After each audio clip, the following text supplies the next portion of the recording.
ఓం శ్రీ గురుభ్యో నమః. శ్రీ శ్రీ శ్రీ యోగి రామానంద గురుపాదుకా పూజయామి. శ్రీ లలితా సహస్రనామ స్తోత్రంలోని 94వ శ్లోక వివరణ. కుమారగణనాథాంబ తుష్టి పుష్టి మృధృతి శాంతి స్వస్తిమతి కాంతిర్నందిని విఘ్ననాశిని. ముందుగా కుమారగణనాథాంబ. కుమారస్వామికి గణపతికి తల్లి అయినది ఆ జగన్మాత అని అర్థం. అమ్మవారికి ఇద్దరు పుత్రులు, గణపతి, కుమారస్వామి. మూలాధారం వద్ద ఉండేది గణపతి, అక్షర గణాలకు అధిపతి. లోపల నుంచి వచ్చే నాదానికి గొంతులో అడ్డు తగిలితే కానీ హల్లులు ఉచ్చరించబడవు. అందుకని హల్లులను మంత్రశాస్త్రంలో విఘ్నాలు అంటారు. ఈ హల్లులు అనే విఘ్నాలకు అధిపతి కనుక గణపతిని విఘ్నేశ్వరుడు అంటారు. అక్షరంలో 2 భాగాలుంటాయి. ఒకటి అచ్చుకు సంబంధించిన భాగము, 2 హల్లుకు సంబంధించిన భాగం. అచ్చు భాగం అక్షరానికి ప్రాణాన్ని, హల్లు భాగం దేహాన్ని సూచిస్తాయి. ఈ 2 భాగాలు వరుసగా అయ్యవారికి, అమ్మవారికి సంబంధించినవి. అందుకని అచ్చులు శివ సంబంధమైతే హల్లులు పార్వతికి సంబంధించినవి. పార్వతితో భౌతిక సంబంధం లేకుండా శివుని వీర్యంతో జన్మించిన వాడే కుమారస్వామి. అందుకని కుమారస్వామి శివునికి సంబంధించిన పుత్రునిగా చెప్పుకోవచ్చు. అలాగే శివునితో భౌతిక సంబంధం లేకుండా పార్వతి తన నలుగు పిండితో ఏర్పరిచిన బాలుడే గణేశుడు. అందుకని గణపతిని ఎక్కువగా పార్వతికి సంబంధించిన పుత్రునిగా చెప్పవచ్చు. అందుకే ఈ ఇద్దరిని వరుసగా అక్షరంలో ఉండే అచ్చు హల్లు భాగాలకు సంబంధించిన వారుగా సమన్వయపరచుకోవాలి. అక్షరంలో అచ్చు భాగాన్ని సూచించే కుమారస్వామికి, హల్లు భాగాన్ని సూచించే గణపతికి తల్లి అయిన వాగ్దేవత స్వరూపిణి అని ఈ నామానికి అర్థం. తర్వాతి నామం తుష్టిహి అంటే తృప్తి, సంతోషం అన్నర్థం. సర్వభూతాలయందు తుష్టి రూపంలో ఉన్న దేవికి నమస్కరిస్తున్నాను. దేవి భాగవతంలో పరమేశ్వరి అన్ని ప్రాణులయందు బుద్ధి, కీర్తి, ధృతి, లక్ష్మి, శక్తి, శ్రద్ధ, మతి, స్మృతిగా ఉన్నది అని చెప్పబడింది సప్తశతిలో. యాదేవి సర్వభూతేషు తుష్టి రూపేణ సంస్థిత. నమస్తస్యై నమస్తస్యై నమస్తస్యై నమో నమః. అన్ని జీవుల యందు నివాసముండి తుష్టి రూపంలో ఉండే పరమేశ్వరి అని చెప్పబడింది. ప్రతి వ్యక్తి సుఖమయం జీవితం గడపాలంటే అన్నింటికన్నా కావాల్సింది తుష్టి అంటే తృప్తి అన్నమాట. ఎన్ని రకాల సదుపాయాలు, ఆస్తులు, అధికారాలు, ఆభరణాలు, ఆధునికమైన సౌకర్యాలు ఉన్నా తృప్తి లేని వాడికి ముఖాన దరిద్రుడనే బోర్డు కట్టినట్లే ఉంటాడనమాట వాడు. అటువంటి వారికి ఎన్ని ఉన్నా జీవితంలో సుఖ సంతోషాలు అనేటివి ఉండవు. కాబట్టి ప్రతి వ్యక్తికి ముందు తృప్తి అనేది ఉండాలి. వచ్చిన దానికి తృప్తి పడితే రావాల్సినవి అవసరం ఉండేవి తర్వాత వాటంతకవే వస్తాయి. రావాల్సిన కాలం రాకుండానే రాలేదనుకోవడం వలన అసంతృప్తి అనేది చోటు చేసుకుంటుంది. దేవుని గడియారము ఎప్పుడు ఆలస్యం కానీ వేగంగా కానీ తిరగదు. మన గడియారాలే త్వరగానో ఆలస్యంగానో తిరుగుతూ ఉంటాయి. ప్రమోషన్ రావడంలో దేవుని గడియారం స్లో అని, రిటైర్మెంట్ విషయంలో దేవుని గడియారం ఫాస్ట్ అని అనిపిస్తుంది సాధారణంగా. అమ్మవారు ముందుగా తృప్తిని కలిగి ఉండేట్లుగా, ఆ విధంగా కలిగి ఉండటం నచ్చేట్లుగా భక్తులను అనుగ్రహిస్తుంది. జీవులలో సంతృప్తి స్వరూపం అని ఈ నామానికి అర్థం. తర్వాతి నామం పుష్టి అంటే సమృద్ధి స్వరూపం, పోషణకు సంబంధించినది. ఇంతకుముందు నామము తృప్తి, మానసికంగా ఉండాల్సిన సంతృప్తి గురించి సూచిస్తే, ఈ పుష్టి అనే నామము శారీరకమైన సమృద్ధిని సూచిస్తుంది. ఈ రెండింటి రూపంలోనూ అమ్మ ప్రతి జీవిలోనూ ఉంటుంది. యాదేవి సర్వభూతేషు పుష్టి రూపేణ సంస్థిత. నమస్తస్యై నమస్తస్యై నమస్తస్యై నమో నమః. మానసిక, శారీరకంగా తృప్తి, పుష్టి కలిగిన వారు నిత్య సుఖ సంతోషాలతో ఉంటారట. ప్రతి జీవిలోనూ పుష్టి యొక్క స్వరూపం అని ఈ నామానికి అర్థం. తర్వాతి నామం మతిహి. మతి అంటే బుద్ధి. యాదేవి సర్వభూతేషు బుద్ధి రూపేణ సంస్థిత. నమస్తస్యై నమస్తస్యై నమస్తస్యై నమో నమః. జీవుల యందు బుద్ధి రూపంలో ఉండి సంకల్ప వికల్పాలను చేసే పరమేశ్వరియే మతి అనబడుతుంది. మతి చలించిన వారిని చూస్తే మతి అన్నది చాలా ముఖ్యమైనది అనిపిస్తుంది. అన్నింటికన్నా పెద్ద సంపద, ముఖ్య సంపద బుద్ధే. భగవంతుడు ఎలా రక్షిస్తాడంటే మనకు మంచి బుద్ధిని ఇచ్చి. అమ్మ మనకు మంచి బుద్ధి ఇచ్చిందంటే అన్నీ ఇచ్చినట్లే, అన్నీ దొరికినట్లే. ఆలోచన శక్తిని ఒక్కొక్కరికి ఒక్కోలా ఇస్తుంది అమ్మ. అమ్మ సాధకులను అంతర్ముఖులుగా చేసి వారికి స్వస్వరూప జ్ఞానాన్ని కలుగచేస్తుంది. దేవిని ధ్యానించేప్పుడు ఆమె ఏ ఇంద్రియంలో నిలిస్తే ఆ శక్తి కనపడుతుంది. కంటిలో నిలిస్తే దృశ్యశక్తి, చెవిలో నిలిస్తే శ్రవణశక్తి, మనసులో నిలిస్తే మతి అనబడుతుంది. విష్ణువు మొదలగు దేవతల చేత పూజింపబడే వేద విజ్ఞాన గని అమ్మవారు అన్నమాట. వస్తువులను గూర్చి తెలుసుకోవడానికి పంచేంద్రియాలతో కూడిన మనసు అవసరమైతే విషయాలను గుర్తు పెట్టుకోవడానికి, వస్తువులను తయారు చేయడానికి, కొత్త వాటిని సృష్టించడానికి, నిర్ణయాలు తీసుకోవడానికి అవసరమయ్యేదే బుద్ధి.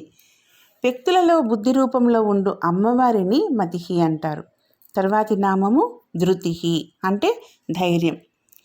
పిండాకార క్షేత్రంలో ఉన్న అమ్మవారి పేరు ధృతి. ప్రతి జీవిలో అమ్మ ధృతి రూపంలో ఉండి మనల్ని అనుగ్రహిస్తూ ఉంటుంది. యాదేవి సర్వభూతేషు ధృతి రూపేణ సంస్థిత నమస్తస్యై నమస్తస్యై నమస్తస్యై నమో నమః. ప్రతి జీవిలోనూ అమ్మవారు ధైర్యం అనే రూపంలో ఉంటుంది. మన మీద మనకు ఏ విషయంలో అయినా నిజమైన నమ్మకాన్ని కలిగించే కారణం బయట ఉండదు. అంటే బయట పరిస్థితులు, బయట వ్యక్తులు కారణం కాదు. మనలోనే ఉండే ఒక గుణం దీనికి కారణం. అదే ధైర్యం, స్థైర్యం అంటారు. ఇవే మనల్ని బలపరుస్తూ విపత్కర పరిస్థితుల్లో నిలబడేట్లుగా చేస్తాయి. మనము పిల్లలకి కూడా అమ్మవారు నీ చేత ధైర్యంగా ఈ మంచి పనులను చేయిస్తుంది అని చిన్నప్పటి నుండి తెలియజేస్తూ ఉండాలి. నిజానికి పిల్లలతో తీర్థయాత్రలు కూడా చేయిస్తూ ఆయా క్షేత్ర దేవతల ప్రాధాన్యతను తెలియజేస్తూ వారిలో అహం పెరగకుండా చూడాలి. అప్పుడే వారికి నేను అనేది అమ్మనే అనే జ్ఞానం కలుగుతుంది. జ్ఞానానికి, తత్వానికి, అనుభూతికి ప్రాధాన్యం ఇస్తే యాత్ర అంత గొప్పది ఇంకొకటి ఉండదు. విశ్వాసంతో తీర్థయాత్రలు చేస్తే పిల్లలకు కూడా కొన్ని నియమాలు, క్రమశిక్షణ తెలుసుకున్న వారు అవుతారన్నమాట. బుద్ధి, తెలివితేటలతో, ధైర్యంతో సమస్యలను ఎలా పరిష్కరించాలి అనే ఆలోచన కలిగించే నామమే ఈ ధృతి అనే నామం. తర్వాతి నామం శాంతి. తొట్టుపాటు లేని నిలకడతనం కలది అని అర్థం. శాంతి అనేది సత్వగుణ ప్రధానమైంది. ఇది వాయు సంబంధమైన కళ అని చెప్పబడింది. నాసికాద్వారం అంటే ముక్కు, దీనికి 10 అంగుళాల క్రింద హృదయంలో ఉంటుంది. దీన్ని షోడశీ కళ అంటారు. ఇదే శాంతి కళ. ఆమెయే శాంతి. యాదేవి సర్వభూతేషు శాంతి రూపేణ సంస్థిత నమస్తస్యై నమస్తస్యై నమస్తస్యై నమో నమః. జయాపజయాలు, సంయోగ వియోగాలు, సుఖ దుఃఖాలు, కష్ట సుఖాలు, లాభ నష్టాలు, కలిమిలేములు, ఇటువంటి ద్వంద్వాల స్పర్శ చేత ఉద్వేగము, దైన్యము వంటి ఏ విధమైన మార్పు కానీ ఉండని స్థితిలోని అనుభూతిని శాంతి అంటారు. ఈ శాంతినే శమము అని కూడా అంటారు. అంటే శాంతి కలిగి నిత్యం శాంతంగా ఉండేవారిని ఇటువంటి శమము అని అంటారనమాట. అంటే నిత్యం శాంతంగా ఉండేవారు శమం కలిగి ఉంటారు అని. ఇటువంటి వారే సరైన నిర్ణయాలు తీసుకోగలరు. అంటే అలజడి లేని స్థితి, మతి, ధృతి వల్ల శాంతి కలుగుతుంది. ఒక బాధ పోవడము, అలజడి లేకపోవడము మనం శాంతి అనుకుంటాం. కానీ ఇది శాంతి కాదు. మలమాయా వికారాలు తొలగి విశుద్ధి చక్రం దాకా వెళ్ళగలిగితే శాంతి లభిస్తుందంట. అంటే ఇంతకుముందు చెప్పుకున్నట్లుగా ముక్కు నుండి అంటే నాసిక రంధ్రం నుండి 10 అంగుళాలు క్రిందికి వస్తే అక్కడ ఉంటుందట జీవభావం. తర్వాత యోగంతో ఆ చోటికి చేరుకోగలిగితే అక్కడ జీవుడు సిద్ధుడైపోతాడట. ఆ సిద్ధి పేరే శాంతం అన్నారు. తర్వాతి నామం స్వస్తిమతి. అంటే సంక్షేమ స్థితిని మనోలక్షణంగా కలది అని ఈ నామానికి అర్థం.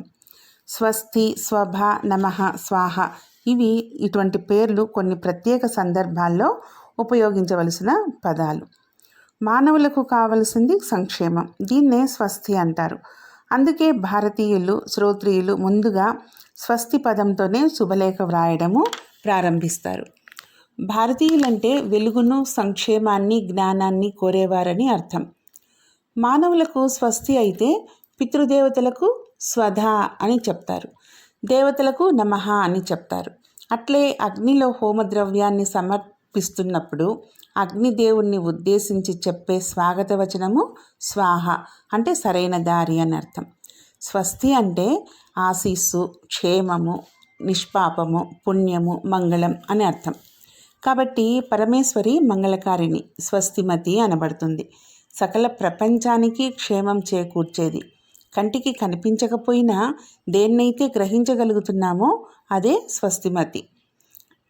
తర్వాతి నామం కాంతి, జీవకళ కలిగినది, ప్రకాశ స్వరూపం కలిగినది అని అర్థం. యాదేవి సర్వభూతేషు కాంతి రూపేణ సంస్థిత, నమస్తస్యై నమస్తస్యై నమస్తస్యై నమో నమః. ప్రతి జీవిలోనూ కాంతి రూపంలో అమ్మవారు ఉంటుంది. ప్రతి జీవి యందలి జీవకళనే తేజస్సు లేదా కాంతి అని అంటారు. ఈ కాంతి జీవ లక్షణాన్ని సూచిస్తుంది. ప్రపంచంలో కోరదగింది ఒకటే, అదే వెలుగు. దీన్నే తేజస్సు, ప్రకాశమని, ప్రతి జీవిలోనూ వీటి రూపంలోనే అమ్మ ఉంటుందని ఈ నామానికి అర్థం. తర్వాతి నామం నందిని, అంటే ఆనందమును అనుభవించినది అని అర్థం. యశోదానందుల ఇంట పుట్టిన యోగ మాయ దుర్గాదేవి స్వరూపురాలు, అందుకే నందిని అని పిలువబడుతోంది. నందిని అనే కామధేనువు కూడా ఉంది. అమ్మ ఉపాసన చేస్తే కామధేనువులా మనల్ని అనుగ్రహిస్తుందట. తర్వాతి నామం విఘ్ననాశిని, విఘ్నాలను తొలగించున్నది అని అర్థం. విఘ్నములు అనే భావన రాకుండా చేయున్నది అని అర్థం ఉంది. అందరూ ఏవి విఘ్నాలు అనుకుంటారో ఆ విఘ్న భావాలను ముందుగా తొలగించి కార్యకర్తను త్రికరణ శుద్ధిగా, కార్యోన్ముఖుణ్ణి, కార్యనిమగ్ని చేసేది అనే విధంగా ఈ నామాన్ని అర్థం చేసుకోవాలి. కొందరు పరిస్థితులకు అనుకూలం లేవనో, ఇంకా సమయం రాలేదనో వాయిదా వేస్తూ ఉంటారు. తెలివైన వారికి పరిస్థితులు ఉపయోగించుకునే అవకాశాలుగా కనిపిస్తే, తెలివి తక్కువ వారికి అవరోధాలుగా అవి కనిపిస్తూ ఉంటాయి. మనస్సు నిలకడ తగ్గితే అవరోధాలు వస్తాయి. ఏది ఫలవంతం అవ్వాలన్నా సిద్ధి, శ్రద్ధ రెండు ముఖ్యం. ఆవర్తన క్రమబద్ధత ఉన్నవారే జీవితంలో లక్షణమైన సత్ఫలితాలను పొందగలరు. ఉన్నది అవకాశమని గ్రహించిన వారే అన్నీ సాధించగలరు. విఘ్నాలు చూడనివాడు సమస్య పరిష్కారం చూస్తాడు. విఘ్నాలు చూసేవాడు వంకలు పెడతాడు. విఘ్నములు అనే భావన రాకుండా చేయునది అని ఈ నామానికి అర్థం. ఓం శ్రీ మాత్రే నమః. ఓం శ్రీ గురుభ్యో నమః.